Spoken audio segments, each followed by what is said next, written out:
This is a video presentation of Bible 2114, Bible Survey, Unit number 19, entitled The Greco-Roman World in the First Century. After this lecture, the student should be able to trace the political developments in the Roman world during New Testament times, describe the characteristics of pagan religion of the first century,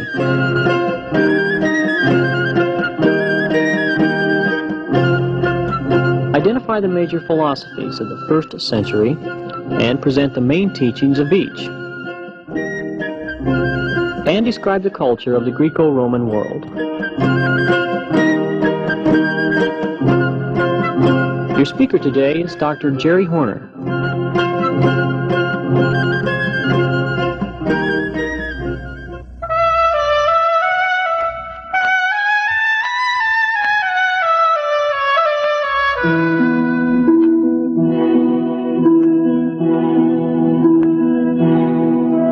One who would understand a great movement must have knowledge of the world situation in which that movement originated and operated.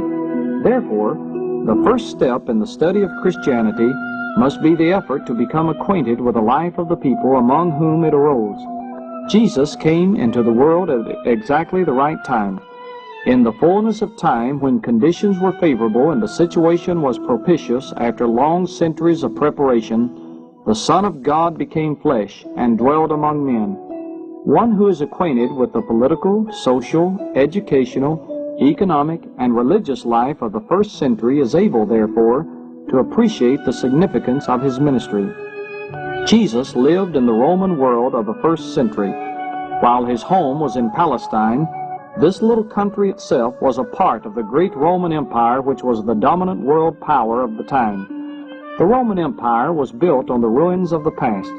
We tend to think of the first century as ancient times, but this really wasn't the case, because civilization was already old. In fact, biblical lands had been inhabited at least 5,000 years before the first century. For hundreds of years, nations had risen, flourished, and passed into oblivion in the very arena then occupied by the Romans. The Roman Empire lay around all the shores of the Mediterranean Sea. The word Mediterranean means in the midst of the land. Life in the first century centered around this strategic body of water which so often since has been the center of historic events and movements. The eastern boundary of the empire was the Euphrates River in the Near East, while westward it extended to the Atlantic Ocean. It reached up to the Danube River in Europe and went southward to the Sahara Desert. This vast territory, dominated by Rome, was the home of many different nations which had been subdued by Roman arms and was held in absolute control by the same armies. Historians estimate that these subdued national groups made up a population of approximately 100 million people who paid tribute to and took orders from government headquarters in the city on the Tiber River.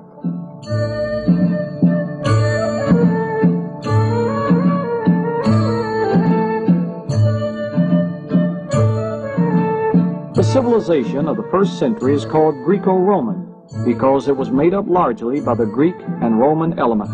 The thoughts and habits of life native to the various peoples under the dominations of Rome had gradually faded out and were supplanted by a combination of those of Greece and Rome, who had in turn subjugated them.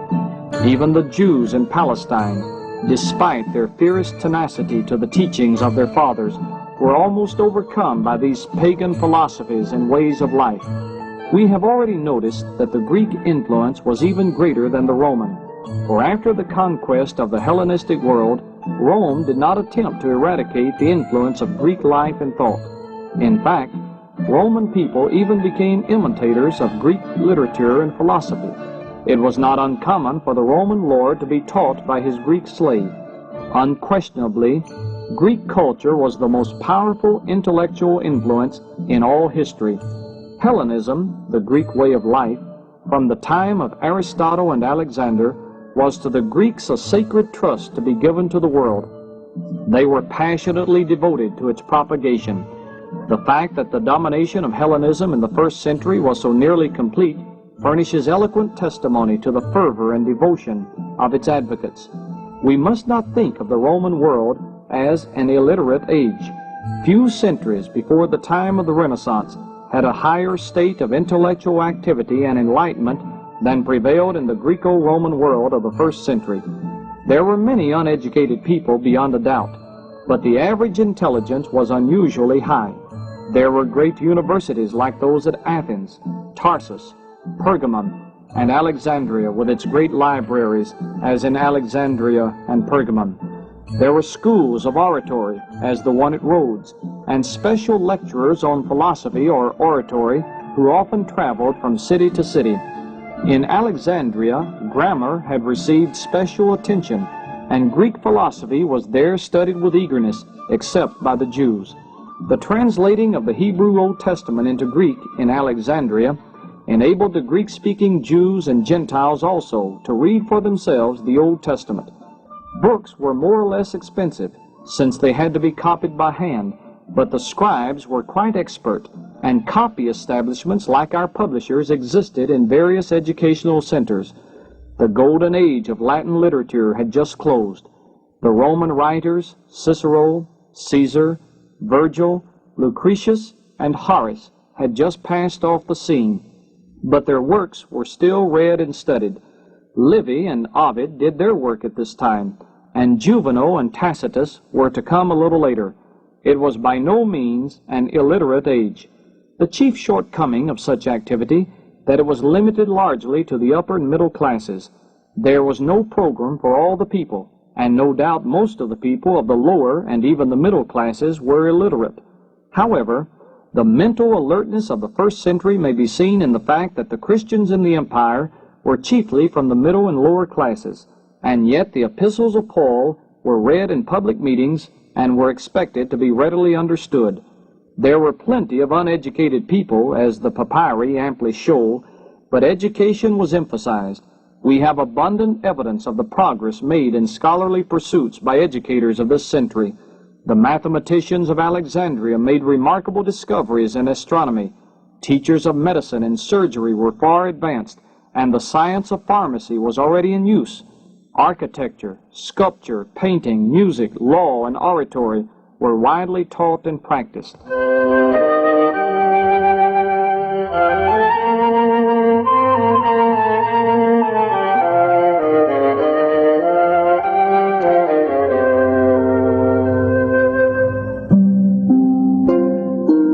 In no realm did the Greeks reach higher heights of attainment than in philosophy. In the first century, the Stoics and the Epicureans divided honors for the popular favor with the people. We read in Acts 17:18 that Paul disputed with them in Athens, and all over the world were found exponents of these two systems. Socrates had called men away from mere speculation about the external universe to reflection on their own moral nature. Know thyself, he had urged. Plato carried this idea further and urged beauty as well as duty. Aristotle sought to cover all human knowledge, both physics and metaphysics. In revolt from all this speculation, Epicurus, a 3rd century philosopher who founded the system which bears his name, and Zeno, his contemporary, who founded the Stoic school, gave consideration to the problem of how one should best act in the world. Thus, they gave philosophy a more practical turn.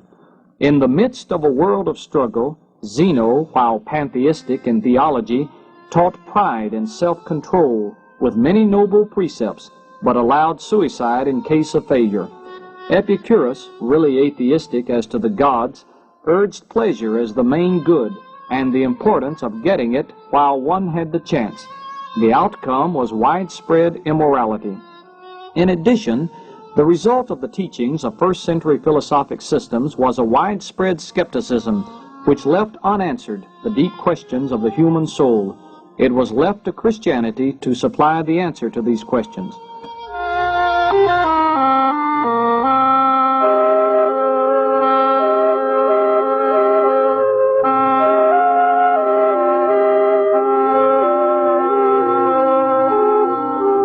All the nations comprising the Roman Empire had religious systems. In fact, the empire was filled with the institutions of religion. Naturally, the dominant ones were Greek and Roman, though practically every known god had some worshippers in the empire. By the 1st century, while the forms of religion persisted, the implicit faith which an earlier period had witnessed had passed away. Much of the worship was pure humbuggery. This was accompanied by a tide of skepticism which nearly engulfed the people of the period. Some doubters gave up in the quest of truth in despair. Many became pessimists, yielding to dismal fatalism. There were still gods in plenty, but no longer the childlike faith in them seen in the Homeric poems. The forms of worship were kept up, but even the priest would wink at each other on the street. Julius Caesar, Cato, Pliny the Elder, Lucretius, Varro were all skeptics. Cicero was in doubt. The Emperor Augustus, though superstitious, was an unbeliever and was himself the chief object of worship in the empire. Inscriptions show such terms as Lord, Savior, and even God applied to him. He allowed himself to be deified and to be worshipped with images in temples dedicated to him. This emperor cult was the chief enemy of Christianity in the 1st century, and early brought the Christians into collision with the Roman authorities. Later emperors decreed that they should be worshipped during their lifetime. The demand for emperor worship was pressed with great zeal by priests of the cult, especially in the provinces. The emperor cult was strong in the region of Asia, to churches of which the revelation of John was originally addressed. The temptation to burn a little incense and sprinkle a few drops of wine on an altar in front of the emperor's image must have been great to the early Christians, who could by this means escape economic boycott as well as other forms of persecution and possible martyrdom. Mystery religions, such as the Eleusinian mysteries and Mithraism, abounded in the 1st century. The term mystery meant not something vague or unexplainable, but a secret which, unknown to an outsider, might be known fully by the initiate. Usually there was a rite of purification connected with the initiation ceremony. The initiate was convinced that by this rite his sins had been washed away, and that he had been regenerated, born again for eternity. The mystery religions had their redeemer gods like Isis and Osiris, a doctrine of salvation, a baptism of blood, and a sacred meal and other secret and initiatory rites with magical powers. The worshippers held secret meetings at night and had ecstatic experiences that led to immorality. In fact, the worship of Aphrodite and Isis had a system of priestesses that made immorality a part of the worship. Salvation was by means of mystical union with deity, and this union was achieved by physical union with the priestess. The occult had its practitioners in the 1st century, as black art was used to support pagan religions. You may read about such practices in the book of Acts, chapters 8, 13, 19, and in the book of Revelation, chapter 13. In the 1st century there were many religions, but very little religion.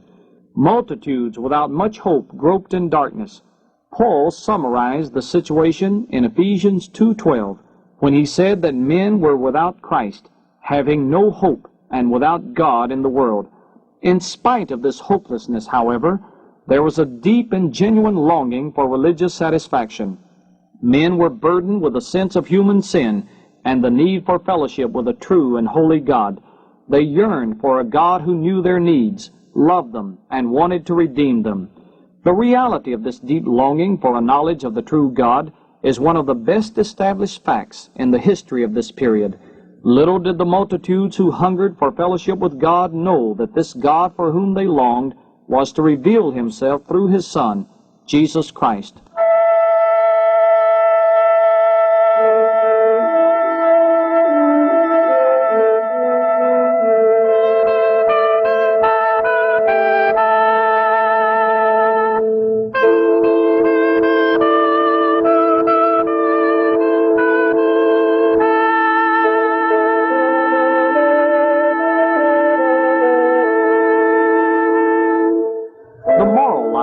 Greco-Roman world in the 1st century was unspeakably corrupt.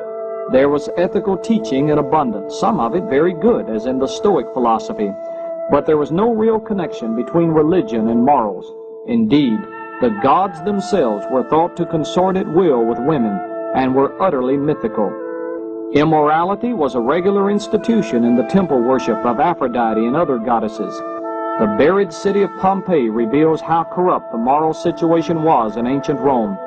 Many of the pictures preserved on the walls of houses in Pompeii are so lewd that even today women tourists are not allowed to view them. Seneca, the Roman writer, declared, "Vice no longer hides itself. It stalks forth before all eyes. Innocence is no longer rare. It has ceased to exist." Paul was not being rhetorical when he gave his ghastly picture of cruelty and terror and despair in the first chapter of Romans. For the first 500 years of the Roman Republic, there had not been one single case of divorce. The first recorded divorce in Rome was in 234 B.C., but by the first century, Roman family life was wrecked. Seneca wrote that women were married to be divorced, and divorced to be married. Romans who lived in the city of Rome did not commonly date their years by numbers. They called them by the names of the consuls. Seneca says that women dated the years by the names of their husbands. The Roman poet Martial tells of a woman who had had 10 husbands. Juvenal tells of one who had had 8 husbands in 5 years. Jerome told about a woman who was married to her 23rd husband, and she herself was his 21st wife. Infanticide was so commonly practiced that it caused little comment. One ancient writer says that baby skeletons by the cartloads could be taken from the bottom of the Tiber River. The Romans observed the system of patria potestas, the father's power. Under this system, a Roman father had absolute power over his family. When a baby was born, it was placed before its father's feet, and if the father stooped and lifted the child, that meant that the father acknowledged it and wished the infant to be kept. If he turned and walked away, it meant that he refused to acknowledge the child, and the baby could quite literally be thrown out. This would be the case particularly if the child had the misfortune of being a girl, or was sickly or deformed in some way. There is a letter whose date is 1 B.C. from a man called Hilarion to his wife Alice. In this letter he comments upon the fact that she is expecting a child. Now these are his exact words: "If it is a boy, let it live. If it is a girl, throw it out." Seneca writes, "We slaughter a fierce ox. We strangle a mad dog. We plunge the knife into sickly cattle lest they taint the herd. Children who are born weakly and deformed, we drown." Unwanted children were commonly left in the Roman marketplace. There they became the property of anyone that cared to pick them up. They were collected at night by people who nourished them up in order to sell them as slaves or to stock the brothels of Rome.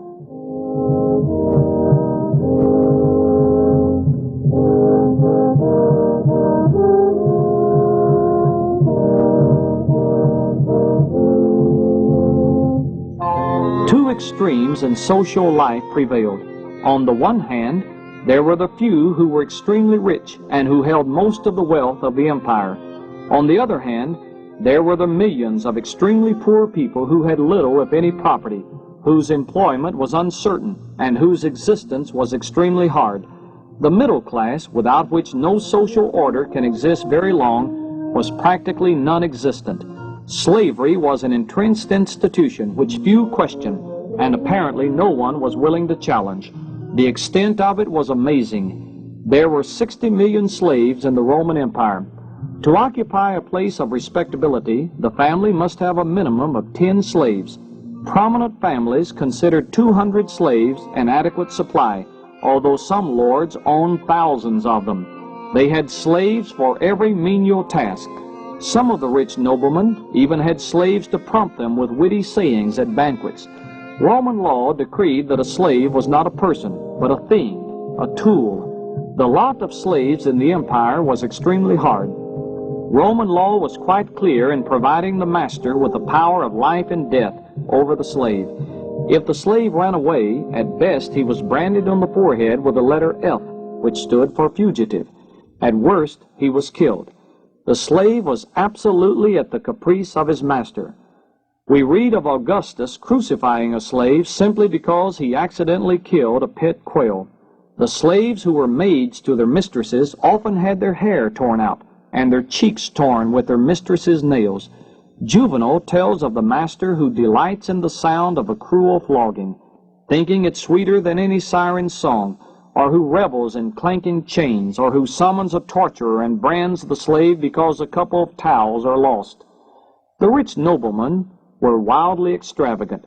We read of one nobleman who wasted $2.5 million in debauchery and committed suicide when he had only $250,000 left, because he could not live on such a paltry sum. Nero declared that the only use of money was to squander it, and he practiced what he preached, because in a very few years he succeeded in squandering almost $50 million. On one occasion, he gave a banquet at which the Egyptian roses alone cost almost $100,000. Let the Roman historian Suetonius describe his day, and remember, this is not a Christian preacher denouncing what he saw, but a pagan historian. Of the Emperor Caligula he wrote, "In reckless extravagance, he outdid the prodigals of all times in ingenuity, inventing a new sort of baths, and unnatural varieties of food and feast, for he would bathe in hot or cold perfumed oils, drink pearls of great price dissolved in vinegar, and set before his guests loaves and meats of gold. He even built galleys whose sterns were studded with pearls." Suetonius tells how Nero compelled people to give him banquets costing $50,000. He says that Nero never wore the same garment twice. He played at dice for $5,000 a point. He fished with a golden net drawn by cords woven of purple and scarlet threads. Suetonius tells us that Nero never made a journey with less than 1,000 carriages, with his mules shod with silver. I spoke of Caligula drinking pearls dissolved in vinegar. This was quite a common practice. At some feast, each guest was given a pearl to be dissolved and drunk. Cleopatra is said to have dissolved and drunk a pearl worth $200,000. It was an age of extraordinary gluttony. Dishes of peacock's brains and nightingale's tongues were set before the guests at banquets. The people did not eat to live, they lived to eat. Suetonius and other historians tell how the guests at banquets would eat until they could not possibly swallow another bite. Then they would excuse themselves from the room, stick their fingers down their throats, regurgitate, and then go back to start the process again.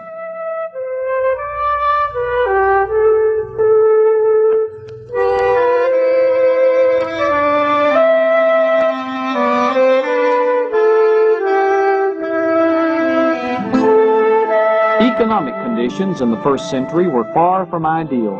Slave labor was abundant, while there was but little employment for public laborers. There was much idleness and unrest. In fact, honest labor was frowned upon as unbecoming to respectable people. Wealth was centered in the hands of a few, while the great majority of citizens were exceedingly poor. Despite these conditions, there was much commercial activity. Roman roads and the Mediterranean Sea carried heavy traffic and merchandise. Remarkably modern methods of accounting were used. Banking and lending of money was carried on by wealthy men who charged high rates of interest. There were factories, wholesale houses, traveling salesmen, and countless retail establishments. It was a period of big business. There were many cities of great importance in the Roman Empire. Although Rome held the place of supremacy among all the cities, it was not the only city of importance. Far east on the Euphrates, Babylon still lingered, the symbol of oriental splendor and power, the home of a multitude of Jews. In Egypt, besides the old cities of Memphis and Thebes, there was Alexandria, the city built by Alexander the Great, and now the emporium of trade, the seat of a great university and library, the meeting place of East and West. Antioch in Syria, Tarsus in Cilicia, Ephesus in Asia, Pergamum, ancient capital of a great kingdom with its great library, Philippi, the Roman colony in Macedonia, Thessalonica, the thriving commercial city, Athens with its temples and groves and university and ancient glory, Corinth, a flourishing city of trade. These are but samples of the city life of the empire.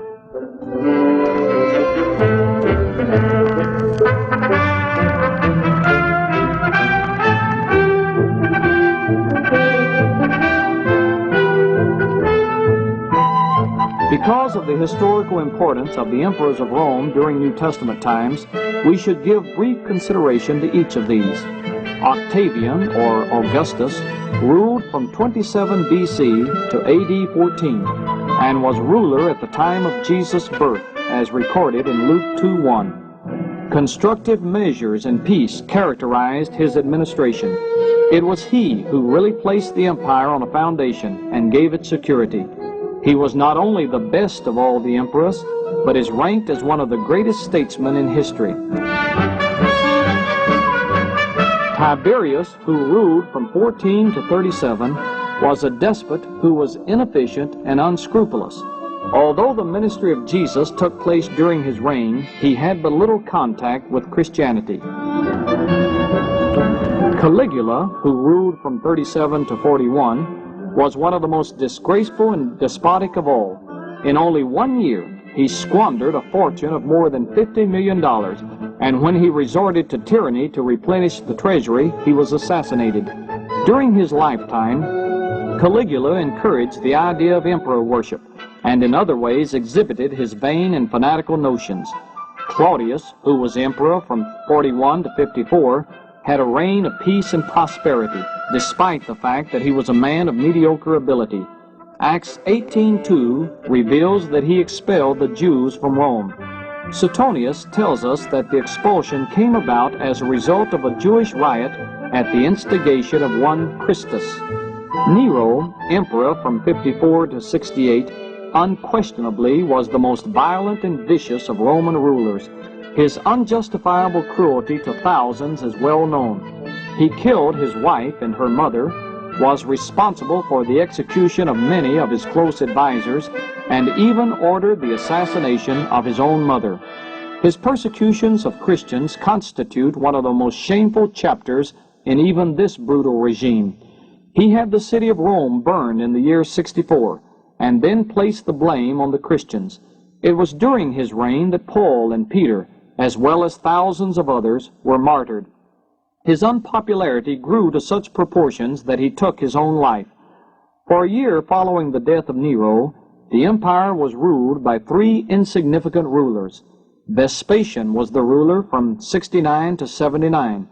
During his reign, Titus, his son, destroyed Jerusalem in the year 70. Titus became emperor at the death of Vespasian and ruled from 79 to 81. He was a popular and benevolent ruler. Domitian, the brother of Titus, was emperor from 81 to 96. He was one of the most vain and cruel of all the Roman emperors. He demanded that people all over the empire worship him as a god.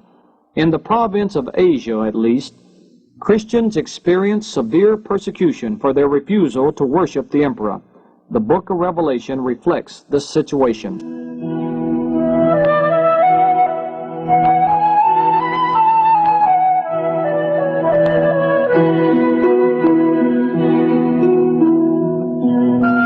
This brief survey has shown the first century Greco-Roman world to be characterized as intellectually advanced, commercially progressive, morally corrupt, socially decadent, religiously skeptic, and politically stable. All these conditions set the stage for the introduction of Christianity.